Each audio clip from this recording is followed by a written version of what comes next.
These were found in my husband's grandfather's cabin. We inherited them, and they're Gustav Baumann prints. We really liked this print up here.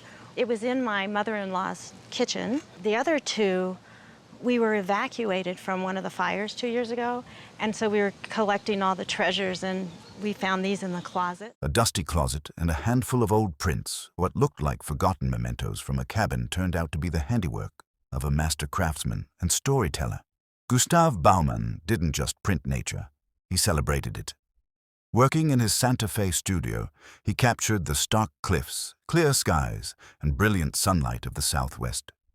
Outside of his prints, he even built marionettes and staged puppet shows, a testament to his love for hands-on artistry and simple joy. He was born in 1881 in Germany, trained in European etching and woodblock methods, then brought his craft across the Atlantic, landing in Santa Fe around 1918. There, he carved, inked, and hand-pulled prints one by one, using oil-based paints he ground himself. Each print came alive under his control, full of light, texture, and a painter's soul channeled through wood and ink. These prints, one titled Punch Hunting Chipmunks, the other Mountain Pool, reflect exactly that spirit. It almost looks as though the little dog is bounding up the rocky slope to chase a chipmunk, the hills rolling behind, or the cool hush of a mountain pool, water shimmering under a high desert sun. The lines are crisp, the contrast sharp, and if you look closely, you'll find Baumann's personal cipher, a small hand on a heart pressed into the print, a signature his workshop used when he was in Indiana before his move to New Mexico. These prints aren't just pretty old pictures. They're handcrafted windows into Baumann's passion, a unique blend of woodblock technique, desert color, and pure storytelling. We feel that a retail replacement value for each one of the prints would be between $20,000 and $22,000. Wow, that's a surprise. Based on the trends that we're seeing, in a couple of years, it could be even more. This is a painting that my grandfather purchased. It was passed down to my father, and then it's been passed down to me. I know that Percy Gray is a Californian watercolorist. I know he painted in the 20s and 30s. They said art fades, but some paintings, like this one, arrive quietly and then surprise you with their depth. Long before the owner inherited this watercolor, Percy Gray was already shaping the visual language of the American West.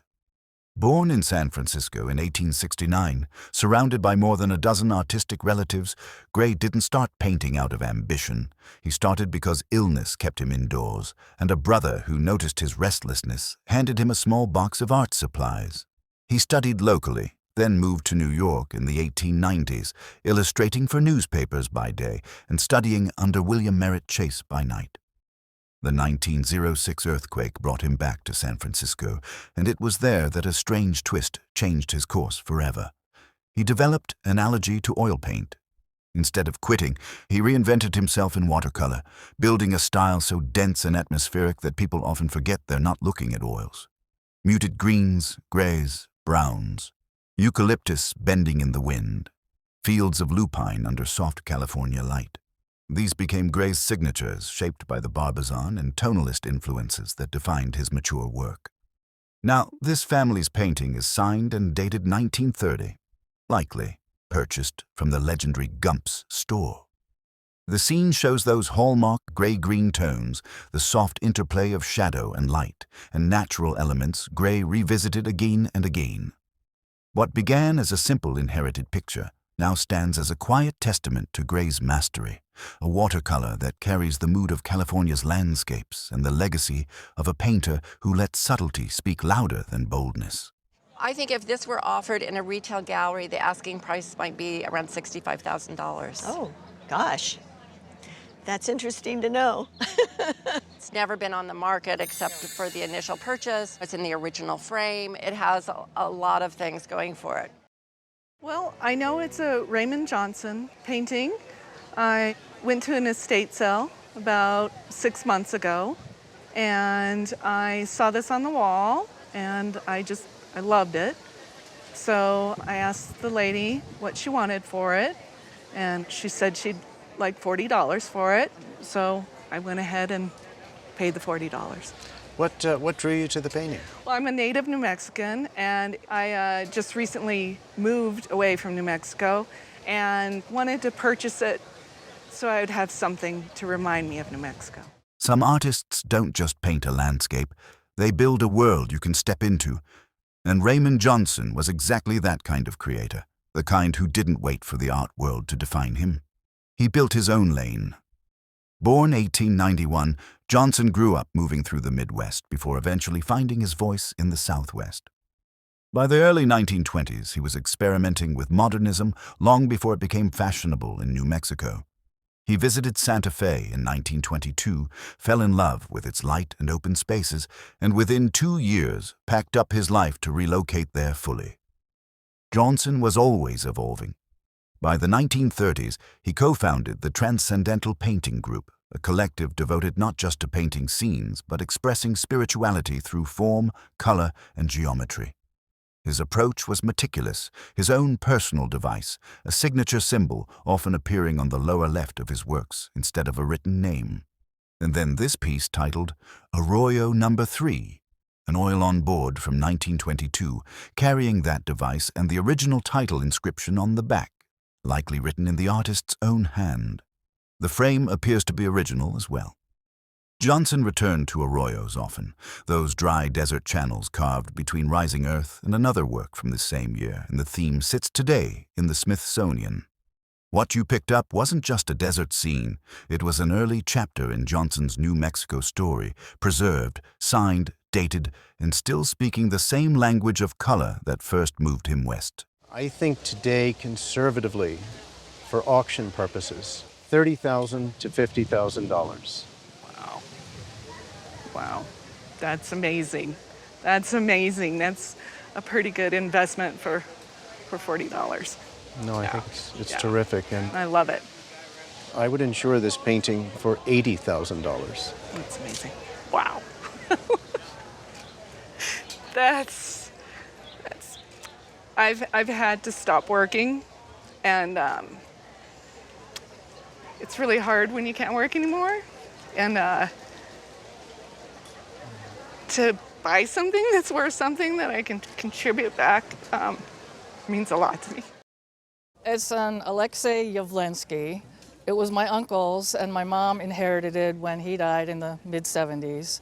We're not sure exactly who he got it from, not his wife, but like a girlfriend or a housekeeper or something. He had, I guess, bought it from. We're not really sure. But where was this? In Germany. Yeah. We knew it was a good painter. Mm-hmm. It had been in a little shrine in the living room growing up, little shrine to my uncle. When we cleared out my parents' house, this came to my house. I had it authenticated back, and I think it was 2014. It's funny how some pieces don't introduce themselves with color or size, but with presence. This one, tucked quietly into a family shrine, came with a name already whispering through the room. Alexej von Jawlensky, but the story behind it reaches further than a signature. Jawlensky wasn't just another European modernist. He was one of the engines behind the revolution of German Expressionism. Born in 1864, he trained in Russia, but it was Munich that shaped him. There he joined Der Blaue Reiter alongside Kandinsky, Franz Marc, and Gabriele Munter, a group determined to push art into realms of emotion, spirituality, and fearless color.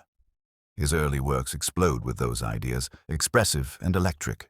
But the painting in this family's home isn't from that era. By the 1930s, aging and introspective, Jawlensky turned inward. His health declined, his mobility changed, and with that came the now famous shift into simplicity. He began creating what he called meditations, hundreds of them between 1934 and 1937. Faces reduced to a brow and a nose forming a quiet cross, borrowing from both spirituality and abstraction.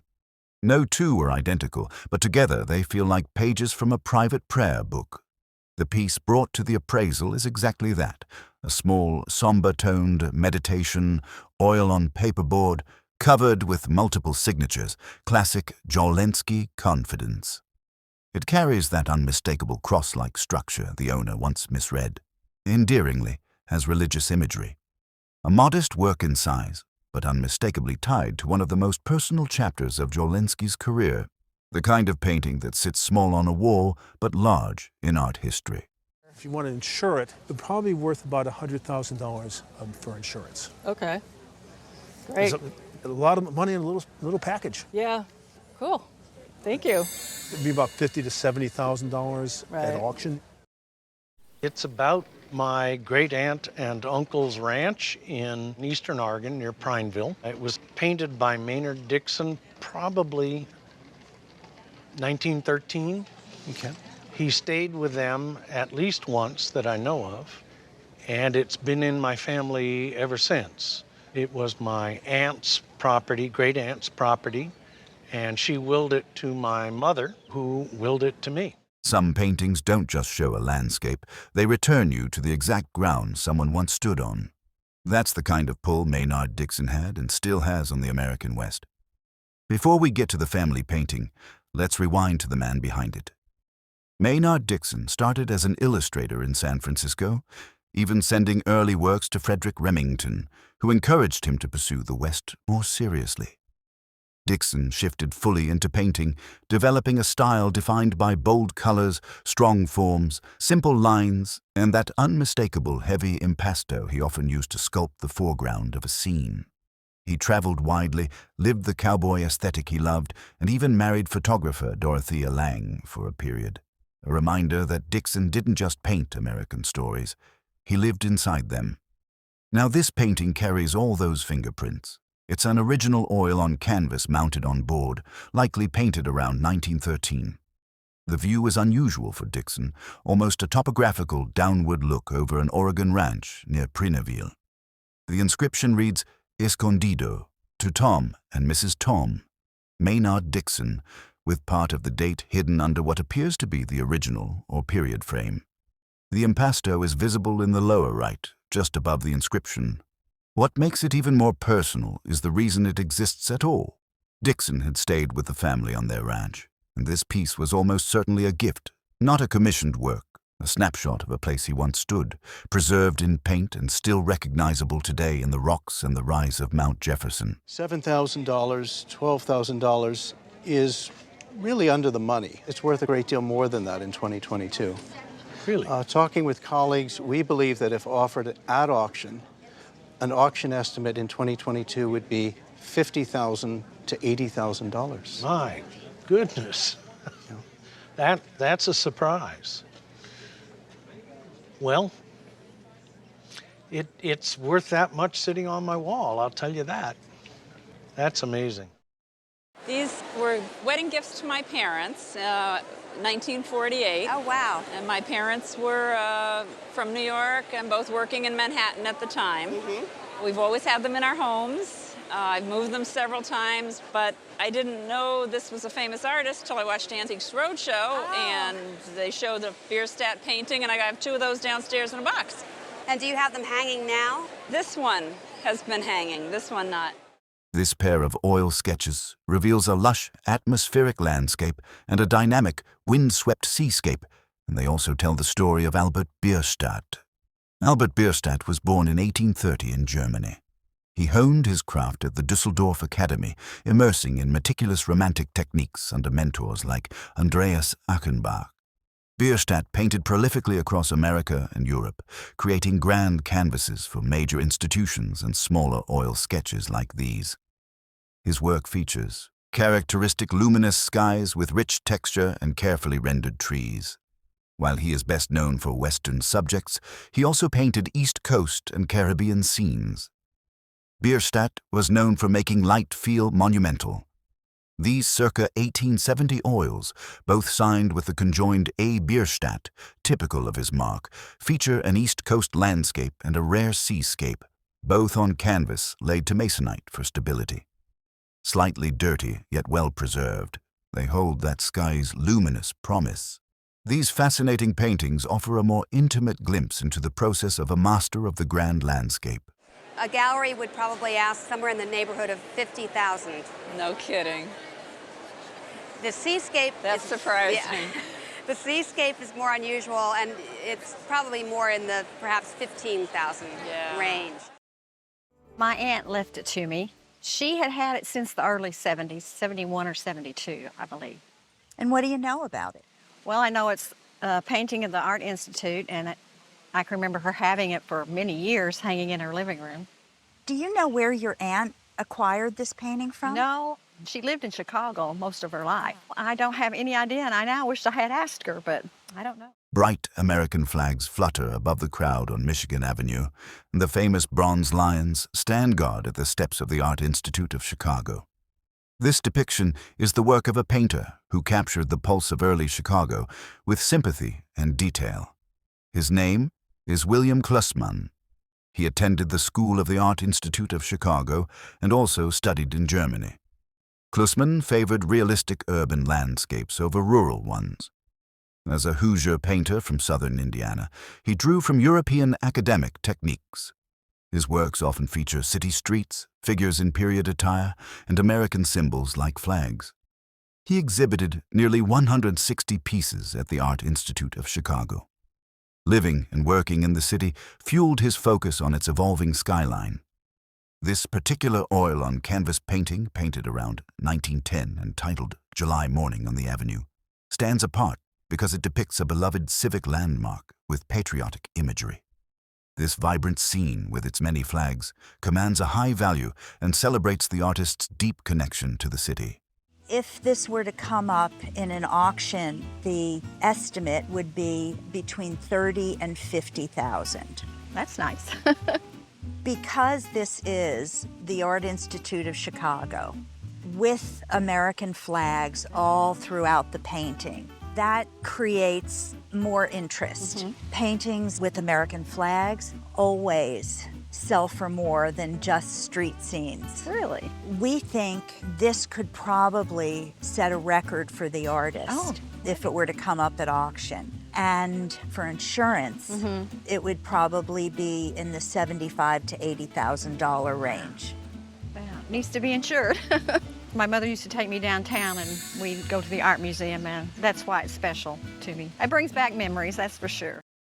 My grandparents moved to Bethesda, Maryland in 1965, and they acquired it fairly soon after they moved to DC. My grandmother, unfortunately, she passed away in 2015, and now I'm lucky enough to have it. You don't know where she got it?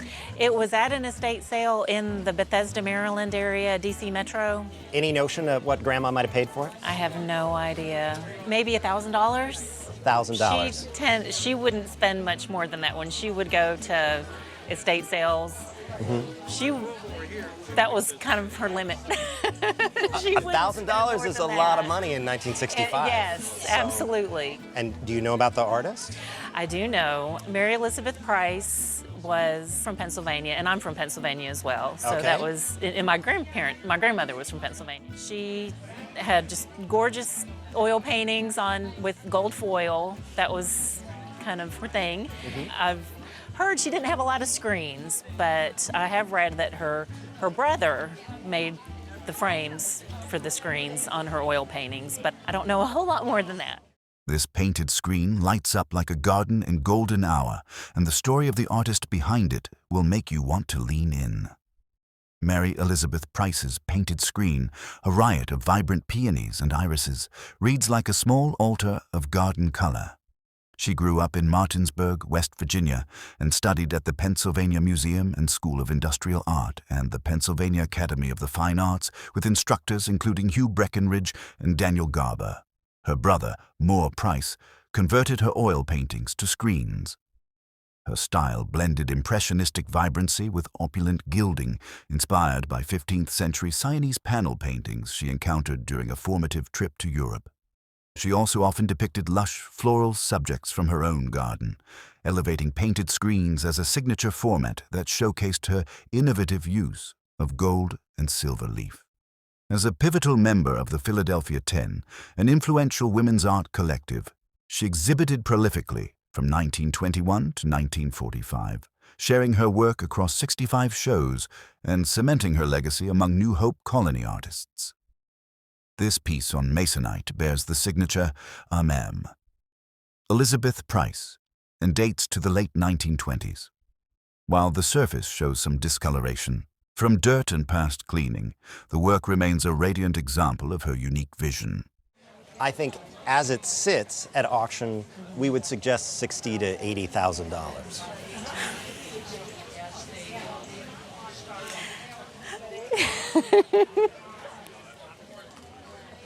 Well, that's wonderful.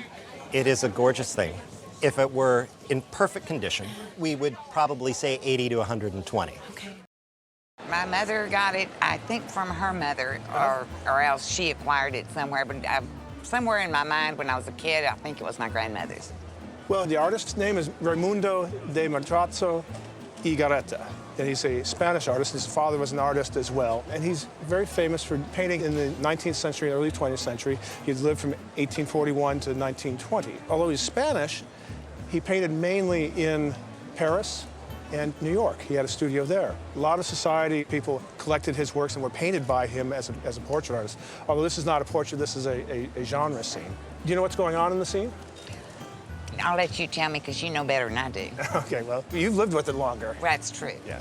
But it's two ladies having a little conversation over a love letter, but it's for a missing man, and it's probably this fellow up here. This is what's known in the art world as a pentimento. It's an Italian word. It's something that's not always clearly done. It might be ghostly in the back. It might be painted out at times. We have this little fellow looking over the balcony here. The balcony is not finished. You see here's a piece coming along there, and then it's a little bit hinted at in his hand here, and his head up here. This Spanish master captured what looks like gossip over a love letter, but look closer, and you will see a gentleman watching from above. In a sunlit interior, two women lean close, one reading a letter aloud while the other giggles, their elaborate lace gowns catching the light. A half-formed balcony scene behind hints at a gentleman watching from above. Raimundo de Madrazo y Garreta hailed from a famous Spanish art dynasty. He received his first lessons from his father and grandfather before studying formally at the Real Academia de Bellas Artes de San Fernando in Madrid. He later became a pupil of Léon Cogniet in Paris. He blended Spanish precision with French flair, influenced by his Parisian years and New York studio. His realist approach to fancy dress paintings made him one of the most accomplished practitioners of this genre in the market. Furthermore, he excelled in painting scenes of intimate moments and floral details, with his works exhibited across Europe and North America. This painting, dated 1880, contains a pentimento, a ghostly figure of a man peering over an unfinished balcony above the women. The canvas was laid to masonite and needs cleaning, but the peacocks, flowers, and exquisite lacework remain testament to his fastidious craftsmanship. If I would put this in an auction, I'd probably put it at $60,000 to $80,000. My colleagues have said that it might even be as much as $70,000 to $90,000. So I think it definitely could make that. Probably not a full four-term college these days, but at least a year or two. Wow. Yeah, I want to have one granddaughter. That'll be nice. Maybe she can go. It's a beautiful painting. I'm glad you brought it in. This is my mother's favorite painting of everything she ever had. My dad bought it in an auction back in the early 70s, and we've had it ever since. And what do you know about the artist? His name's W.H.D. Koerner, and he was grew up in Ohio, and his parents were from Germany. He was born in 1878, and he died in 1938. The painting is a masterclass in narrative art, employing a vibrant, almost surreal use of color. The artist, William Henry Detlef Koerner, was a prominent illustrator of the American West. Born in Germany in 1878, he grew up in Iowa, started as a newspaper artist, and studied under famous illustrators' teachers, including Norman Rockwell's and Howard Pyle's instructors.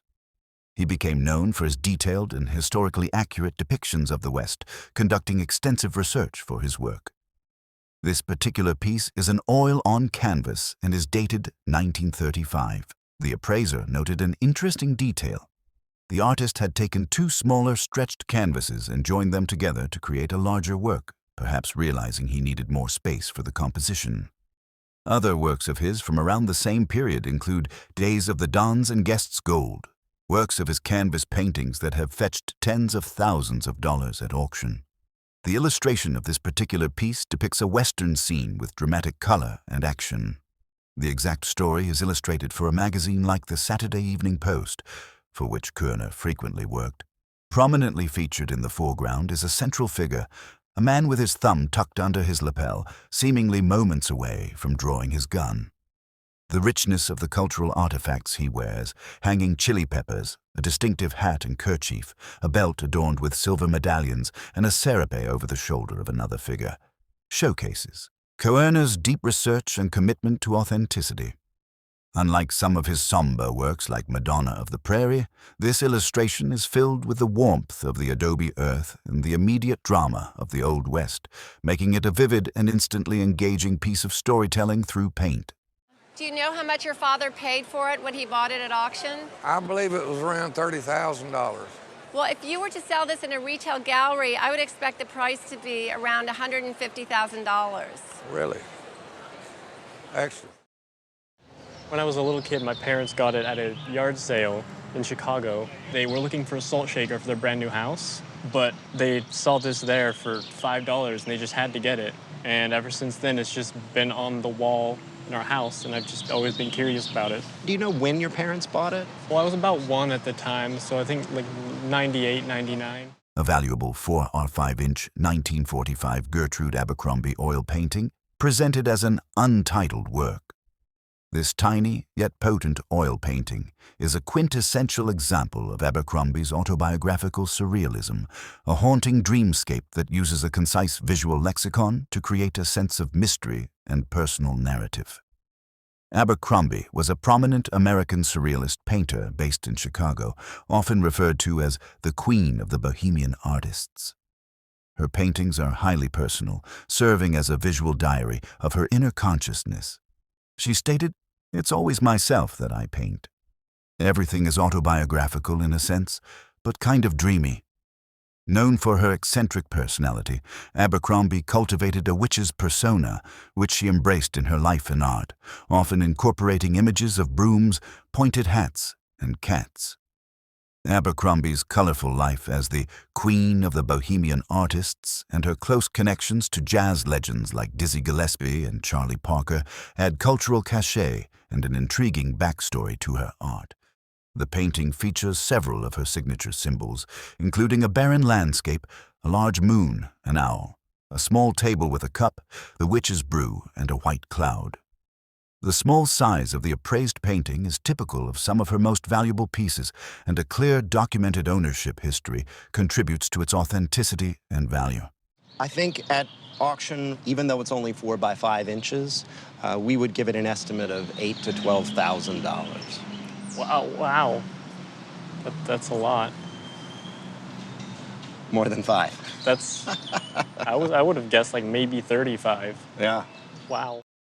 It's been in my family since I was a young child. It hung in the bedroom of my parents' home, and then I ended up with it. We've sort of just taken it for granted or not really paid much attention to it. And then last minute, I decided to bring it in today and see what you could tell me about it. A snapshot in time that perfectly captures the innocent, lively spirit of kittens. The artist, Julius Adam II, was a prominent German genre and animal painter, best known for his highly sought-after, realistic oil paintings of cats and kittens, which earned him the affectionate nickname Cat's Adam, or Kitten Adam. Born in Munich, Germany, in 1852, Adam came from an important family of artists. His father, also named Julius Adam, was a lithographer and photographer. The younger Adam first worked as a retoucher in his father's photography studio, which was in Rio de Janeiro, Brazil, for 6 years. Upon returning to Munich, he pursued formal art education, studying under professors Michael Echter and Wilhelm von Dietz at the Academy of Fine Arts in Munich. This particular painting, likely an oil-on canvas created around 1885, showcases Julius Adam II's mastery of the genre of animal painting, specifically his ability to capture the lively, natural essence of kittens. The kittens are captured in active, natural poses, tussling, climbing, batting at objects, and exploring. The artist excelled at depicting animal body language and movement, giving the painting a sense of energy and spontaneity. The title, Kitten Symphony is believed to have been added later by an owner. The painting stands as a testament to Adam's skill in capturing a fleeting moment of animal innocence and play, a heartwarming slice of life rendered in exquisite detail. This kind of theme is very popular today. You have auction houses that have auctions just of cat themes, just of dog themes. There's a strong market for works by Adam, and if offered today at auction, your painting would be worth $8,000 to $12,000. Wow. Okay.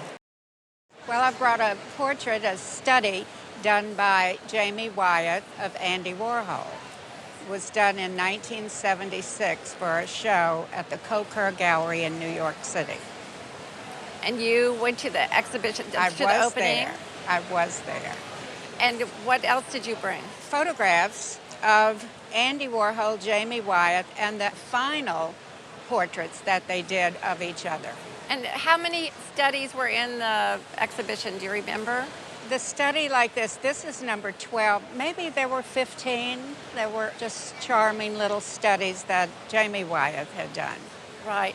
And how much did you pay for this? This was in 1976. Yeah, I think it was around $5,000. The main portrait is Jamie Wyeth's oil painting of Andy Warhol, dated 1975. It is a notable work of hyper-realistic art that offers an intimate, unidealized glimpse into the life and personality of the pop art icon. Jamie Wyeth is a third-generation artist, following in the footsteps of his renowned grandfather, the illustrator N.C. Wyeth, and his father, the celebrated painter Andrew Wyeth. While his father favored tempera, Jamie was drawn to the lush effects of oil paint and also became skilled in watercolor and mixed media, often painting on unconventional surfaces like corrugated cardboard. Wyeth and Warhol were friends in the 1970s and exchanged portraits of each other. The portrait exchange was facilitated by Peter Beard, who introduced the two artists. The portraits were featured in a joint exhibition titled Andy Warhol and Jamie Wyeth, Portraits of Each Other, at the Koerner Gallery in New York City in 1976.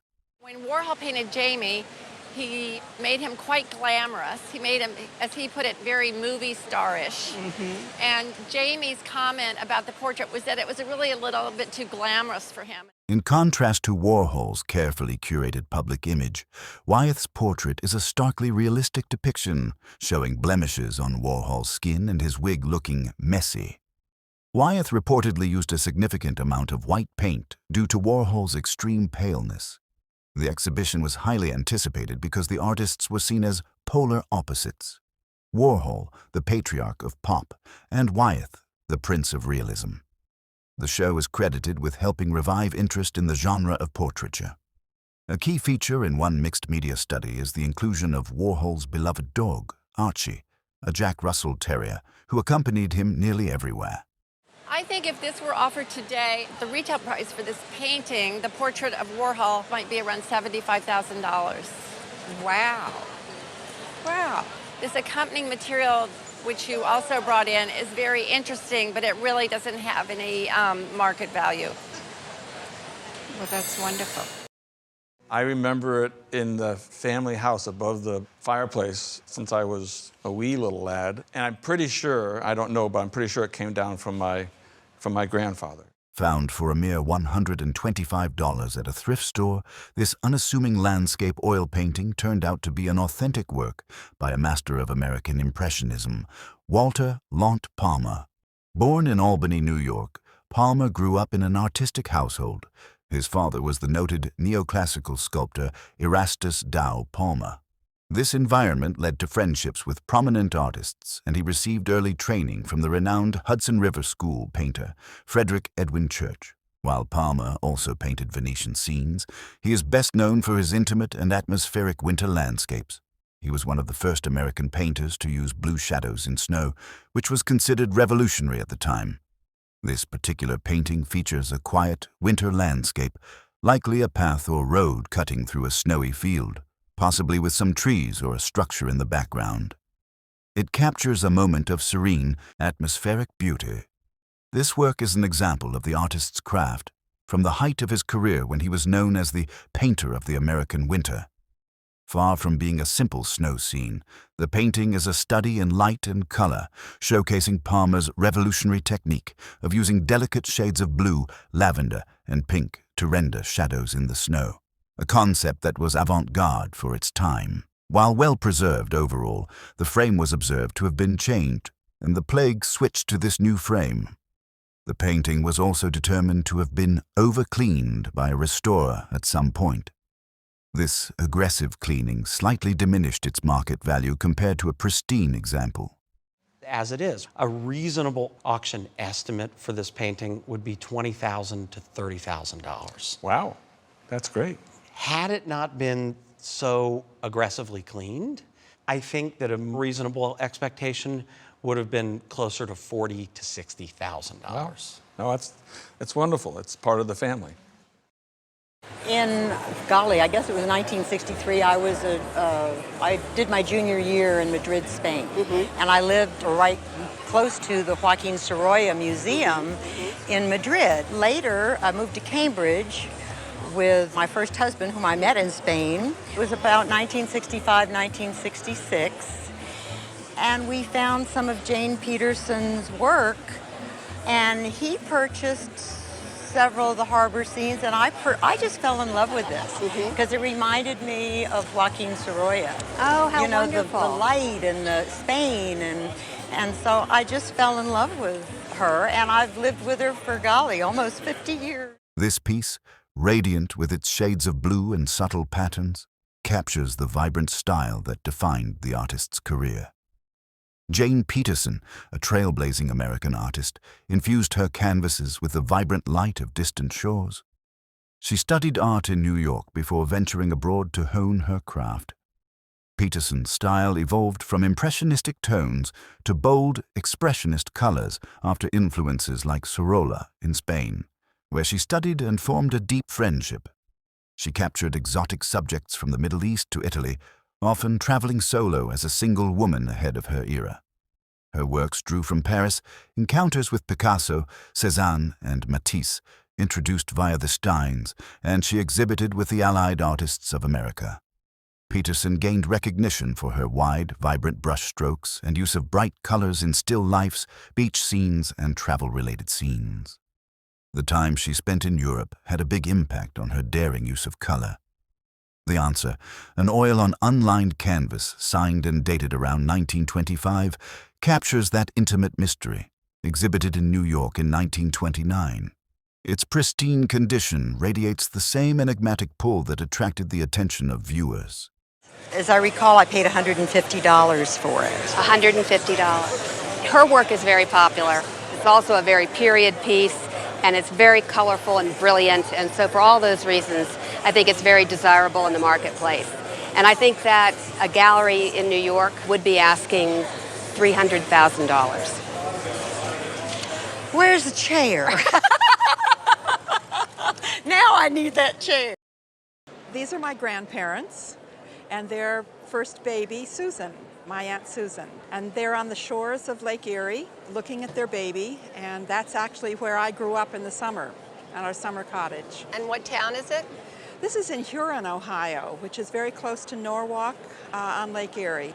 Well, I see that the picture is signed down here, and it's another member of your family. It is. My grandfather, his sister, married Charles Curran, who was a somewhat well-known American Impressionist painter, and he did a lot of painting of our family members, particularly along the rivers and creeks in Ohio along Lake Erie.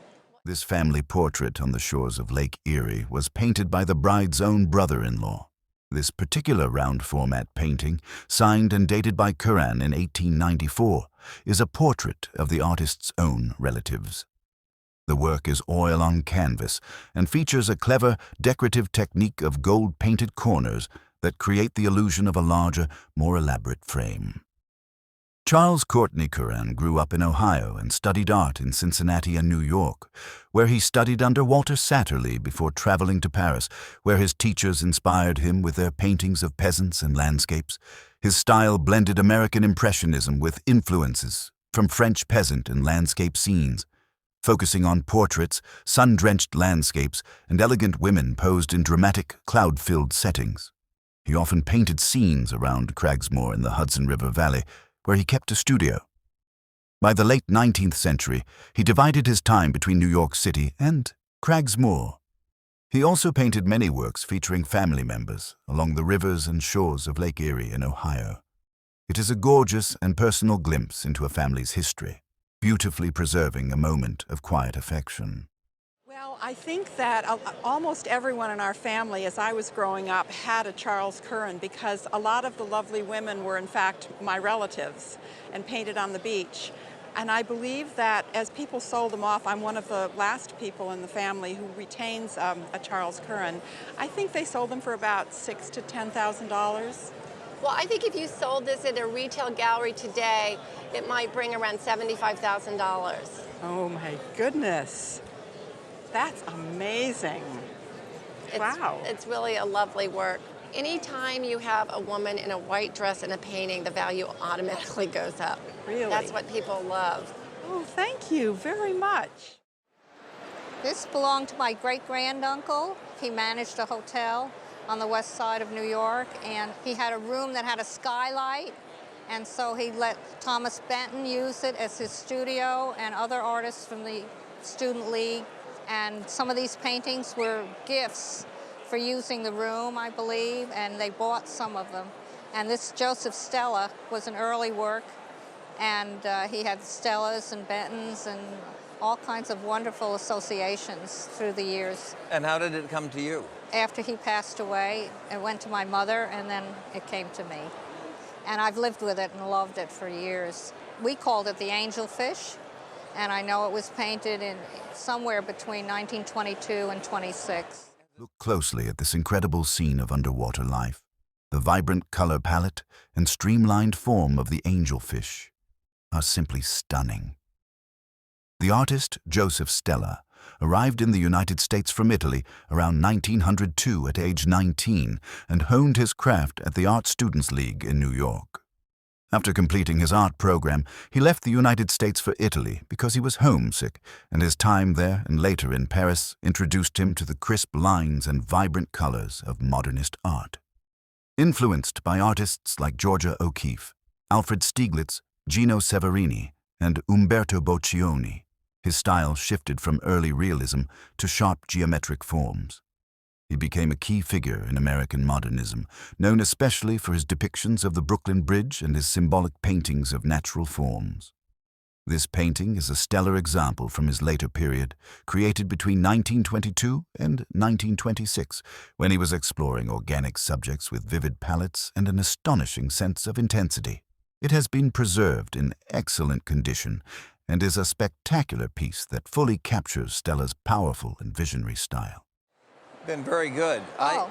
I would appraise your painting for both insurance value and for if it were to sell in an art gallery at about $250,000.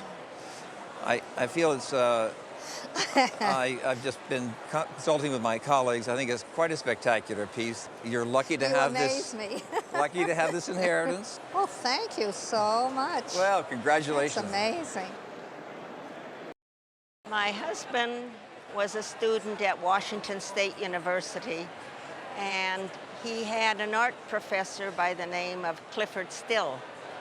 Then as the years went by, he went on and got his doctorate and came back to Washington State. And the chairman of his department, they owned the painting, they gave it to us as a housewarming. It's very generous of them. Very yes, nice it was. gift. Very nice Good indeed. heavens. This painting of a Washington Dam site came as a housewarming gift, but it turned out to be worth $500,000. It reveals a stark, rugged landscape charged with the raw energy of a major American project. This is Grand Coulee, a scene forever changed by the construction of the dam. The artist, Clyfford, uses an expressive palette, applying paint in a manner that is befitting of art masters. Clyfford still captured raw American landscapes with an intensity that reshaped modern art. He studied and taught at Washington State University, where he earned his doctorate and eventually became a professor. Still is best known as one of the founders of the abstract expressionist movement, a group that included icons like Mark Rothko and Jackson Pollock. In fact, it was Rothko who introduced him to Peggy Guggenheim, leading to his first solo show in New York, while his peers were still working figuratively into the 1940s. Still began his pivotal transition to abstraction as early as 1938, putting him ahead of the curve. This particular painting, signed and dated Clyfford 37, comes from his earlier figurative period. It is dedicated on the back to his friends, and despite its rudimentary, handmade stretchers, the canvas has held together perfectly over the decades. A magnificent painting in its own right, it stands as a powerful and exciting testament to the genius that was yet to fully unfold. But given the importance of the artist, given the importance of this painting, I believe that this shouldn't be insured for anything less than $500,000. Really? Yeah. We have to put that in context. Bear in mind that a painting painted 10 years later than this in 1947 sold a few years ago for $21 million. Oh, really? That painting that made $21 million was a new benchmark for it. Yes. So in fact, it may turn out that I'm being rather conservative when I say $500,000. Well, but that gives us a basis of where to put our insurance. I don't think it should be anything less than that. It's a magnificent painting in its own right, and you can see the expressionist palette already and the way that he applies the paint. I have to say, in all my years on the Roadshow, it's probably the most exciting find I've had. Oh, really? And I'm absolutely thrilled that you brought it in today. Well, thank you. So thank you. My brother-in-law bought the painting about 30 years ago.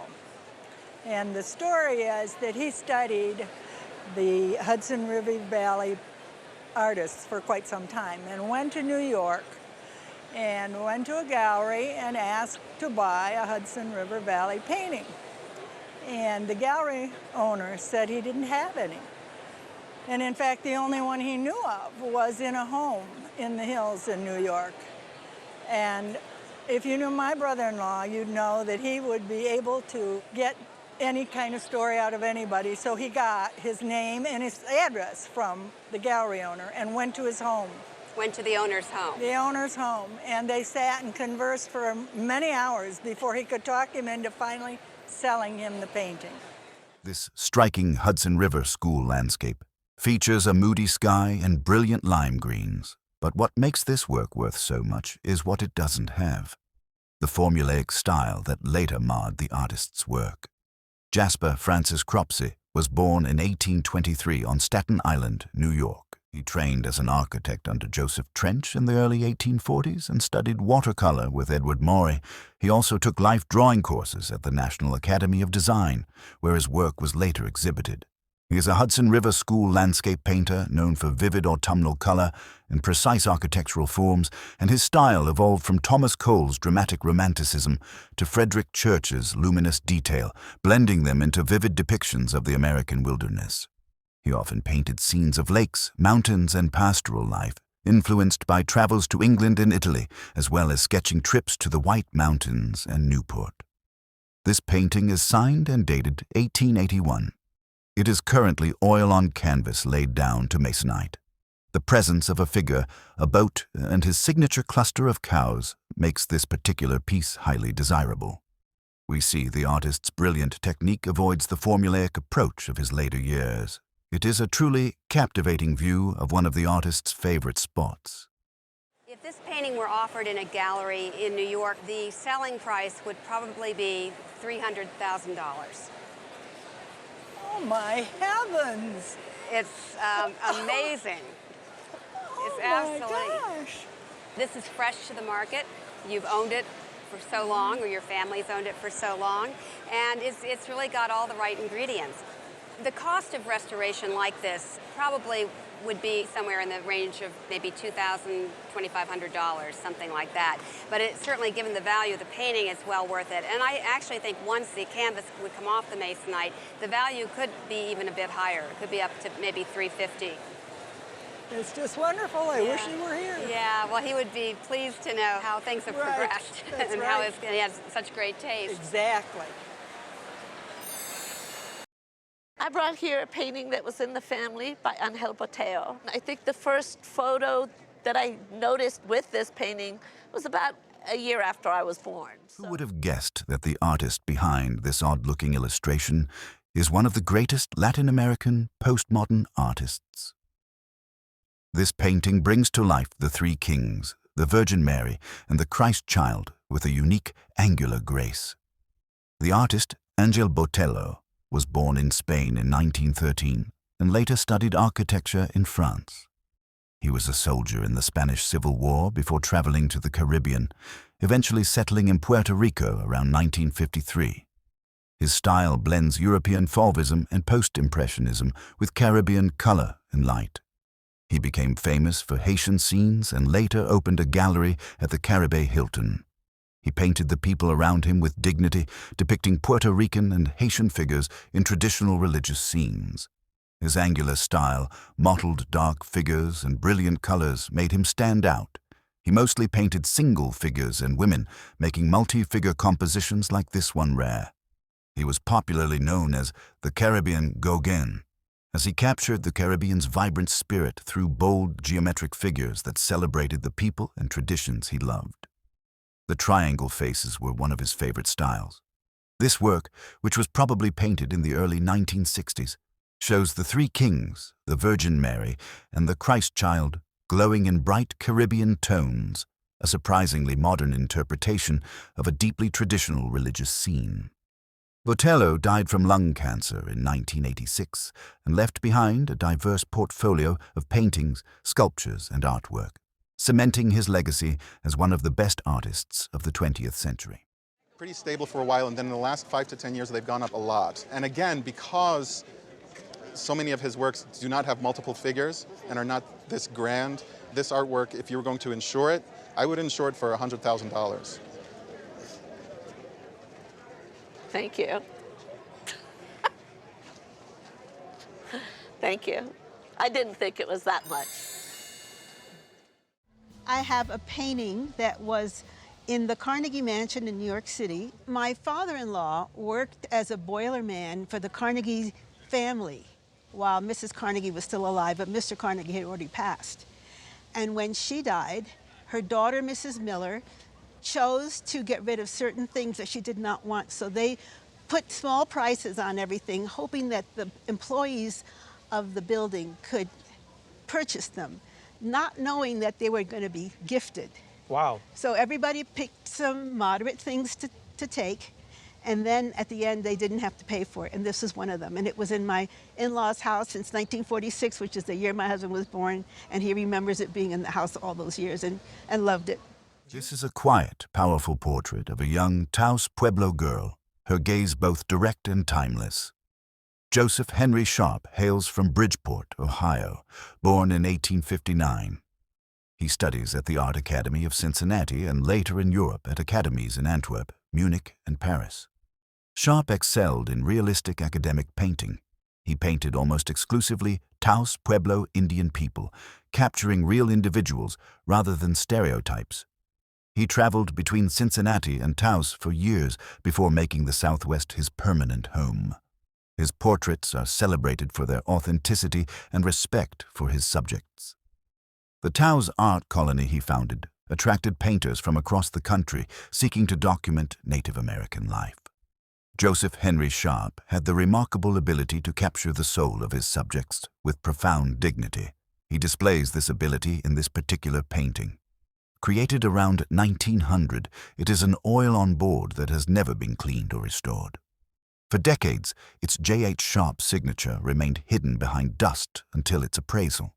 It is a beautifully preserved piece of American art history, as fresh and compelling as the day it was finished. Sharp passed away at age 93.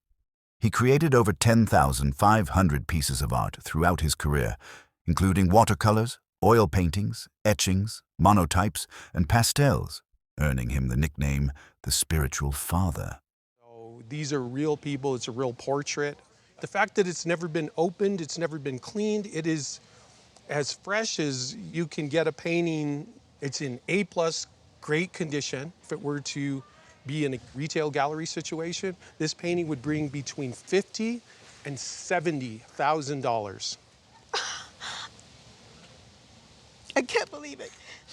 That's amazing. It's really wonderful. I look at this, you know, I get these, you know, goose pimples thinking about, like, this is not, you didn't know that it was there. And it's just a wonderful, great painting. Thank you so much. Thank you so much. It's wonderful news. This is so unbelievable. Being bought during My mother's an artist, and she collected all kinds of things. I don't think there was a junk shop that she hadn't explored. And then my mother inherited it, and then when my mother passed, I got it. I know it's Jonson, and he was a black painter. I don't know much more than that. Do you know how much your grandmother paid for it when she found it? Or? No idea. William H. Johnson's bold brushwork captures the raw poetry of everyday scenes, blending African-American heritage with modernism.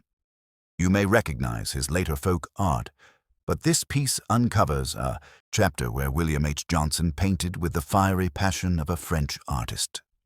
A sun-drenched hillside bursts with terracotta rooftops and lush greenery, where the Mediterranean village of Cagnes-sur-Mer spills down toward a shimmering sea, evoking a feeling of wild freedom in every tilted angle. This is the work of William Henry Jonson. At 17, he saved money to study in New York City at the National Academy of Design. There he learned from renowned teachers like Charles Hawthorne. Jonson's style evolved from early expressionist influences to bold, naive simplicity. He drew major inspiration from French modernists, especially Chaim Soutine. His subjects included vibrant landscapes and later African-American life scenes. In the 1920s, he traveled to France, painting in Cagnes-sur-Mer, and later exhibited with the Harman Foundation, supporting black artists. His later work shifted toward brightly colored, simplified depictions of African-American life. Despite the canvas having some age-related cracking and looseness, that hillside's defiant glow still pulls you into its untamed embrace. This 1928 oil-on-canvas titled Late Spring View on the Village Mountain shows a village clinging to a mountain slope in vivid, expressionist brushwork, capturing late spring in the south of France. In the condition that it's in now, in a retail, gallery setting, I think this painting would sell for $80,000 to $120,000. That's incredible. Wow. I had no idea, and that's why I brought it. If you were to have it taken care of, you would spend a few $1,000s to have it taken care of, and then the value would increase substantially. It would probably be worth between $150,000 and $175,000. Okay. My husband and I inherited it from his father in 2014-2015. My father-in-law received it as a graduation gift from his grandmother in 1959 when he graduated from UNC. His grandmother, or my husband's great-grandmother, vacationed where the original artist lived, and apparently she saw it in his home and purchased it from him. Joseph Henry Sharp captured the vanishing world of Native American leaders with portraits that pulse with quiet dignity and historical fire. In the painting's steady gaze, a northern Cheyenne chief sits tall, feathers tucked behind his ear, his lined face etched with the weight of battles won, framed by a simple studio backdrop that pulls you straight into 1899. Joseph Henry Sharp was born in 1859 in Ohio and moved to Cincinnati as a teenager. He trained at art school, studied in Europe where he met fellow painters at the Académie Julian, and spent time in Spain studying the Spanish masters. Sharp first visited Taos in 1883 and became a founding member of the Taos Art Colony, part of the group known as the Taos 10. He was a painter of people throughout his career, and around 1898 he camped near the Custer battlefield in Montana, creating portraits of Plains Indians. Sharp's style blended realism with deep empathy, with his portraits of Native Americans preserving their stories amidst cultural shifts. The painting shown is his portrait of Chief Little Wolf, a respected Northern Cheyenne leader. Signed J.H. Sharp, this work from around 1898 was so dear to the artist that he wrote it a heartfelt goodbye note, a fitting tribute to such a powerful image. It's an oil on canvas. It looks like it's in very good shape. I know you mentioned that you had it cleaned, but the colors are bright. It's a very good example of this period. I would say the auction estimate for a piece like this would probably be $50,000 to $70,000. Okay. And if it were to be in a retail environment, it would be priced at about $85,000. Wow. That was more than I thought. Wow. This is a painting that I inherited from my father, who passed away last year. He was a stockbroker and made many trips to New York City through his career. And he saw this painting in Houston in a gallery one time, and just it was something that caught his eye, and he knew he had to have it, and purchased it, and it always hung in a special place in his home. He even took me to New York one time, and as we were on Wall Street going to the stock exchange, he turned around and he said, look, there's Trinity Church, and you know, that's in the painting. So was he an avid painting collector? Yes, he had quite an extensive art collection. Terrific. This was one of his better paintings. Might dread moving in the snow, but this painting turns a New York blizzard into a valuable masterpiece. Guy Wiggins captured the frosted poetry of Manhattan's streets with a brush that turned slush into silver. Art ran in the Wiggins blood, and Guy was influenced by his father, Carlton Wiggins, whose pastoral landscapes influenced the family legacy across 3 generations of painters. He grew up amidst the old lime, honing his talent early on. Guy went on to study at the National Academy of Design and became a prodigy, with a painting accepted into the Metropolitan Museum's permanent collection at just 20 years old. Wiggins became celebrated for New York winter scenes, especially snow-covered Manhattan streets with bundled pedestrians moving through the white haze. His ability to capture the atmospheric effects of falling snow sets him apart as a distinct voice in 20th century American art. This painting is signed in the lower right and titled and dated 1930 on the reverse, where the original Houston Gallery label still shows the purchase price of $2,500. The work exemplifies why collectors prize Wiggins' ability to make winter's chill feel somehow warm and inviting. $2,500 way back when was still a lot of money. Right. But the demand for his paintings has really increased a great deal. There's tremendous interest in 19th and 20th century American paintings, and the prices have really gone up accordingly over the years. We'll put this back to the front. Today, if this painting were offered at auction, we would probably estimate it at $50,000 to $80,000. I don't know if that surprises you or not. Yes, it surprises me. It was my father's, and he died, and he had 6 of these paintings. And my stepmother gave 1 to each of his children. He had had them for how long, do you know? Oh, for as long as I remember. Probably late 50s, early 60s. Do you know anything about who the artist is or anything? I know his name is Cahoon. Okay. After a career in furniture decoration, Ralph Cahoon found his true calling, triumphantly returning to the art world with a vivid palette of whimsical Americana. In this painting, a fleet sails in frozen waters, watched by 13 mermaids and an American flag. This is the work of Cape Cod artist Ralph Cahoon, who was known for his peculiar marine scenes. He lived primarily in Carteret and worked throughout the mid-20th century until his death in 1982. Cahoon specialized in 19th century inspired motifs featuring mermaids, sailors, hot air balloons, and other playful maritime elements in seemingly impossible situations. After his death, his recognition grew significantly. He typically framed his work in Victorian frames that complemented the nostalgic character of his paintings. This oil on masonite captures his signature humor and imagination. The painting remains in its original frame. The bright palette and Antarctic or North Pole setting showcase Cahoon's ability to blend fantasy with patriotic and nautical themes into something utterly charming. We have a sailing ship with sailors, and then we have an American flag. And we're either in the, it looks like the Antarctic, but it could have been in the North Pole. This is a nice, cool picture. I was very excited when I saw it. I lived on the Cape for a number of years and knew a lot of friends of his and heard a lot of stories about him over the years. Sounded like a wonderful guy. Sense of humor. Oh, yeah.